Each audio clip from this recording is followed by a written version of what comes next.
Un intervento da 7 milioni e mezzo complessivi, il primo stralcio di opere per oltre 4 milioni è partito lo scorso 16 luglio e i lavori affidati a un'impresa della Valtellina stanno procedendo secondo la tabella di marcia prevista dalla gara d'appalto che ne prevede la consegna per l'estate 2021. Un intervento complesso, quello per la mitigazione del rischio della frana che minaccia l'abitato di Cancia in comune di Borca di Cadore, dove la notte fra il 17 e il 18 luglio 2009 l'ultima importante colata causò la morte di 2 persone, l'anziana Giovanna Belfi e il figlio Adriano Zanetti, sorpresi nel sonno all'interno della loro abitazione. Quella tragedia suonò come una beffa. Proprio nello stesso periodo la Regione aveva concluso l'iter progettuale per lavori di messa in sicurezza della zona, iniziato una decina d'anni prima, dopo il distacco dall'Antelau di 2 movimenti franosi importanti. Oggi si guarda con ottimismo a questi lavori, attesi soprattutto dai cittadini. Un'opera complessa anche perché non possiamo intervenire durante tutto l'arco dell'anno.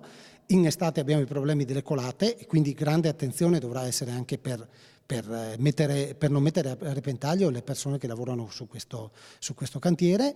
E d'inverno sapete che purtroppo c'è la neve. Il primo stralcio delle opere prevede la realizzazione della prima di 3 briglie frangicolata a pettine, la deviazione a monte del canale del Bus del Diao per evitare l'innesco delle colate che vengono agevolate dall'acqua. Successivamente sarà riprofilato il canalone della frana. Stiamo già lavorando per eseguire il secondo, per portare avanti la progettazione del secondo stralcio, che sono le briglie a monte.